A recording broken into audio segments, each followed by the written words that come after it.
안녕하세요. 맥키니 지혜투자클럽입니다. 셀트리온의 팍스로비드 위탁 생산 관련되는 선정 기대감이 있는 가운데요. 금융위에서 오늘 오후에 가진금 관련해서 셀트리온은 60억 관련되는 이제 소식이 나왔습니다. 이제 악재 소멸이죠. 이 부분 한번 살펴보도록 하겠습니다. 이르면 오늘 팍스로비드 위탁 생산업체 발표한다. 이미 이제 셀트리온 같은 경우에는 이 머크의 몰루피라비르 관련되는 위탁 생산 계약을 올해 1월 달에 한미약품, 셀트리온, 동방 FTL 뭐 이렇게 세 업체가 받았죠. 그래서 여기에 이어서 지금 이제 보건복지부가 이날 오후 노조도 이제 17일 하이자의 이제 팍스로비드 위탁 생산업체를 발표할 예정이다. 현지 시간 기준으로 위탁 생산하는 기업이 두 곳 이상인데요. 팍스로비드는 이제 몰루피라비드 달리 국내에 지금 16만 3천 명 정도가 도입되어 가지고 지금 5만 3천 명 분이 이제 사용되는 분입니다. 이번에 이제 위탁 생산하면 국내에는 이제 뭐 관계가 없는 거죠. 좀 더 살펴보면 이런 이제 다국적 제약사의 어떤 경구용 치료제, 코로나 관련되는 부분들, 여기 이제 오미크론 변이에도 이제 효과가 뭐 있다 이제 뭐 생각하면서 이제 처방이 되고 있는데요.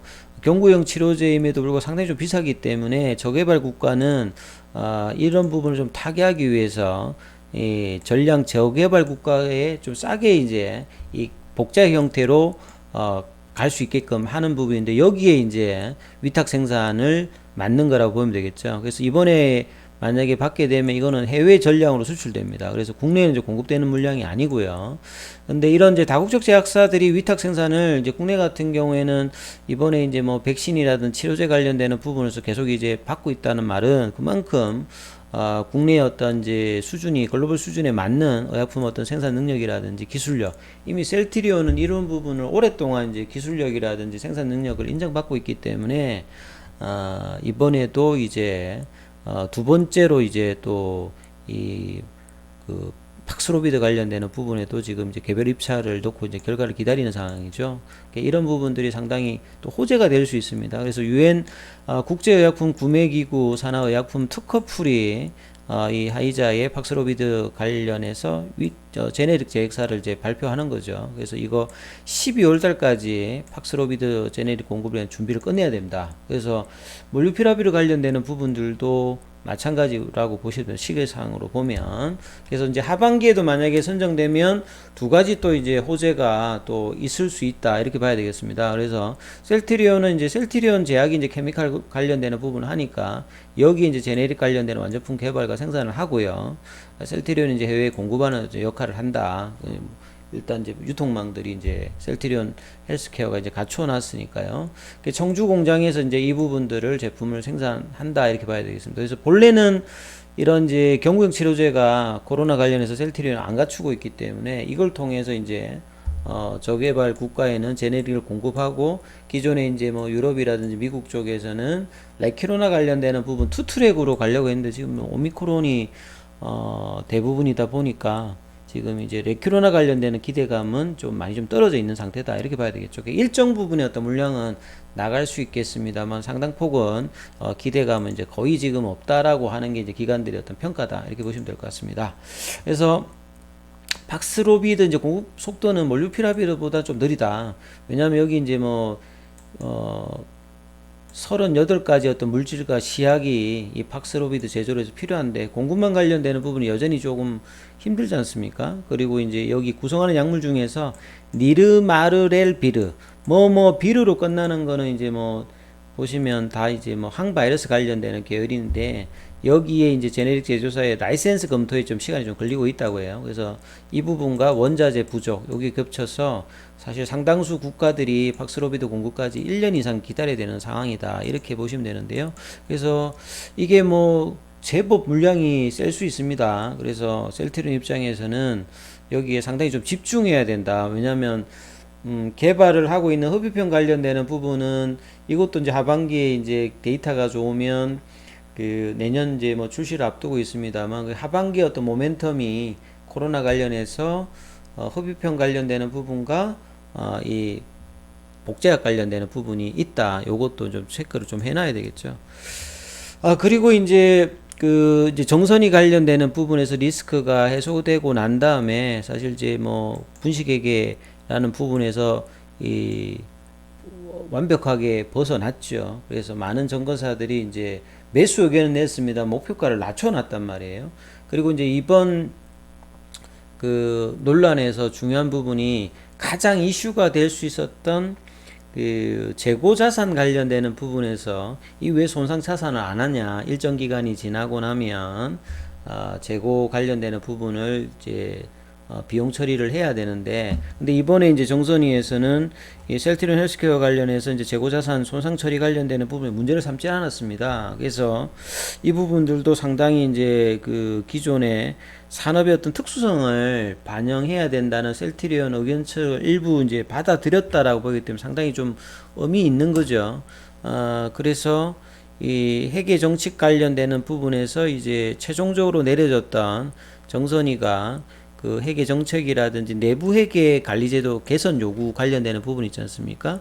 그래서 이 부분에 대해서는 이제 사업이라든지 경영의 어떤 투명성, 기업 지배 구조 개선의 어떤 중요성이 더 커지고 있는데, 여기에 대한 어떤 솔루션으로서 삼성전권 같은 경우는 합병 이야기를 했지 않습니까? 오늘 기사에도 보면 이 정선의 요구에 가장 이제 들어맞는 어떤 부분이 개선 방향으로 우리 3사 합병을 이제 본격화하겠다. 이게 된다라고 하면 사실 이제 주가 모멘텀으로는 가장 어떤 중요한 어떤 모멘텀이 생기는 거죠. 그러니까 회계 이슈가 벗어났고, 실적단은 이제 사실 양적으로 이제 진단키트 관련되는 부분이 있기 때문에 요게 이제 리레이팅 관련되는 부분은 안 될 수 있는데, 거기다가 이제 램시마 SC라든지 유플라이마가 어느 정도 반영되고 있는 상황에서 이 3사 합병이 어느 시점에 이제 회사가 본격적으로 하냐에 따라서 추가 탄력도는 여기가 좀 결정할 것이다, 이렇게 보여집니다. 그래서 2020년도에 처음 합병 계획을 이제 발표했는데요. 그 홀딩스는 이제 합병을 했는데, 이제 사업자 회사인 셀트리온과 셀트리온 제약과 셀트리온 헬스케어가 이제 어떤 식으로 합병하느냐. 근데 여기에 대한 어떤 구체적인 스케줄이 아직까지는 이제 셀트리온의 이제 내부적으로 이게 정돈이 좀 안 된 상태라고 이제 보고로 있습니다. 그래서 이제 3월달에 주총을 끝나고 자사주 매입이 이제 빠르게 좀 완료가 되면, 빠르면 5월달부터 시작될 수도 있다라고 하는 게 지금 정권가 이야기입니다. 최근에 이제 정선이 결정이 생각보다 빨리 지금 마무리가 되었기 때문에 자사주 매입도 빠르게 끝나면, 이 주총이 끝나고 난 다음 빠르게 회사가 준비해 준다라고 하면, 이 합병의 이슈 관련되는 모멘텀을 띄운다라고 하면 추가적인 어떤 상승이 좀 나올 가능성이 높겠죠. 그리고 합병할 때 매수 청구권, 주식 매수 청구권에 대응할 수 있는 현금 여력도, 현금 자산이 지금 한 1조 6천억 정도 있기 때문에요.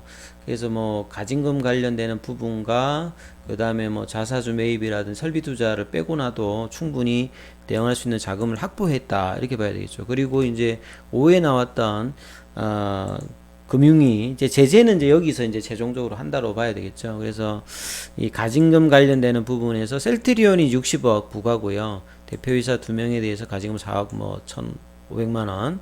외부감사법인에도 가진금이 부과를 받고, 헬스케어도 가진금 60억. 예, 둘 다 한 60억 정도고, 대표이사 3인의 가진금 4억 8,390만 원. 그 다음에 이제 회계법인에게도 가진금 부과를 받았고요. 그래서 지금 이제 3, 4패가 해서 이제 130억이니까 이 정도면 이제 오히려 이제 그 불확실성 해소다, 이렇게 보시는 게 더 낫겠죠. 자, 차트를 통해서 이제 마무리를 좀 하면, 자, 셀트리온이 사실 이제 시장이 오늘 이제 반등하는 최근의 흐름에서는 조금 이제 상승 탄력도가 좀 나오지 못해서 좀 아쉽긴 아쉬워요.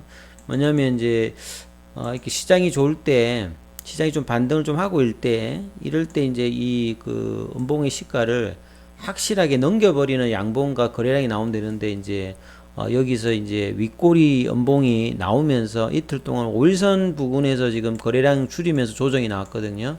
그래서 목요일이나 금요일 정도에 이 부분을 이제 넘어갈 수 있는 양봉이 어떻게 이제 나오냐가 이 1월 달에 이제 음봉을 극복하는 거죠. 그리고 지금 이제 기술적으로는 볼린저 밴드 상단을 넘어서 밴드 태깅을 하면서 5일선에서 견조한 흐름을 보여주고 있습니다. 그러니까 올라갈 때 양봉 나오고 조정일 때 좀 줄면서 좀 지지하는 흐름들이 계속 나오는 게 중요하겠죠. 공매도는 이제 최근에 이제 3월 달에는 1월 달, 2월 달 대비해서는 많이 줄어져 있는 상태입니다. 외국인들은 지금 5일 연속 매도를 했고요. 기관들이 이제 2월 달 중순부터 지속적인 어떤 매수를 계속 해오고 있는 가운데 개인들은 3개월 연속 이제 매도를 해주고 있는데요. 그래서 이 흐름이 어떻게 되냐. 그리고 난 다음에는 이제 라운드 넘버 가격이 이제 20만원권. 그리고 나면 이제 그 작년 11월 달에 호재가 나왔다가 이제 윗골이 나왔던 이 부분이 되겠죠. 그래서 한 25만원권. 이 흐름의 어떤 이제 본격적으로 가는 게 이제 제가 볼 땐 19만원. 그 다음 라운드 넘버 가격은 20만원. 20만원이 넘고 그 다음에 가려고 하면 사실 이제 실적단과 추가적인 이제 모멘텀이 나와야 되거든요. 그게 이제 합병에 관련되는 이제 시그널을 회사가 얼마만큼 빨리 준비해서 이 청사진을 제시해 줄 수 있느냐, 요게 이제 셀트리온한테 중기 라인에서 흐름에서 가장 중요하다. 이 부분을 참조하시면서 투자 대응 전략 삼으시면 될 것 같습니다. 여기까지 하겠습니다.